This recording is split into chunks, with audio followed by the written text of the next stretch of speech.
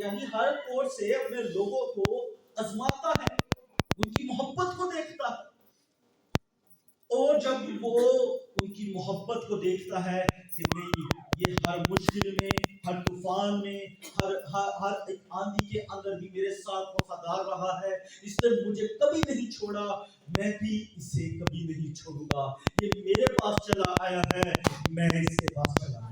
ہاللیلویا, ہاللیلویا. اور سنیے گا جب خدا آپ کے پاس چلا آتا ہے تو کائنات کی ساری برکتیں آپ کے پاس چلی آتی ہیں, کیونکہ کائنات کا مالک, بادشاہوں کا بادشاہ آپ کے پاس آیا ہے, اس نے آپ کو وزٹ کیا ہے, اس نے آپ کے ساتھ وقت گزارا. سو یہ بڑا خاص ہے. لوگ بغیر سچے خدا کے چل رہے ہیں اور وہ کوشش میں ہوتا ہے کہ ہمارا کام کہیں سے بن جائے, لیکن کام کبھی بھی نہیں بنتے. ہمارا کام بنانے والا صرف میرا اور آپ کا زندہ خدا ہے. ہاللیلویا. کلام میں لکھا نا کہ میرا خدا جس نے میرے سارے کام بنا دیے, جس نے میرے سارے کام بنا دیے, وہ آپ ہی تمہیں چھڑائے گا. ہاللیلویا. وہ جو خدا ہمارے کام بنانے والا ہے, جب ہم اسے چھوڑ دیں گے تو سوچ لیجیے چرچ بہت مشکل ہو جائے. اچھا, زمین پر ہمارا کوئی لیڈر ہو نا, ہم اسے اگر خوش کریں تو وہ کیا کرتا ہے, ہمیں ریوارڈ دیتا ہے. تو جب ہم اپنے آسمانی باپ کو خوش کریں گے تو وہ ہمیں کیسے ریوارڈ دے گا؟ آمین. وہ ہمیں کیسی بلیسنگ دے گا. سو آج ایک بڑا کویسچن ہے, ہو از یور ٹرو گاڈ؟ آپ کا سچا خدا کون ہے؟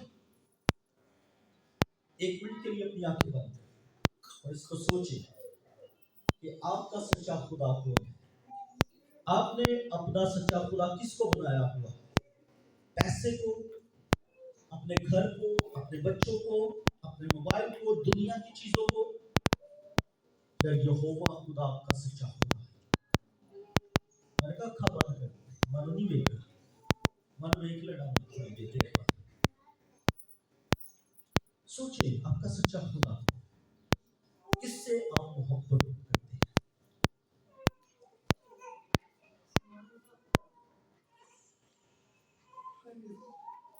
ہاللیلویا.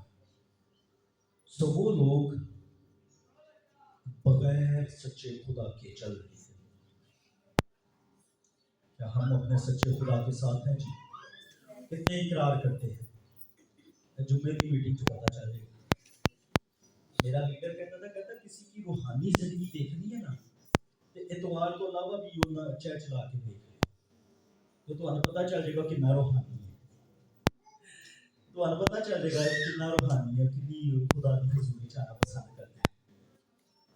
کیونکہ جو روحانی ہے وہ روحانی باتوں میں, اور جو جسمانی ہے وہ جسمانی باتوں میں لگے ہیں. ہاللیلویا. اپنے خدا کے لیے بھرپور تعریف کریں.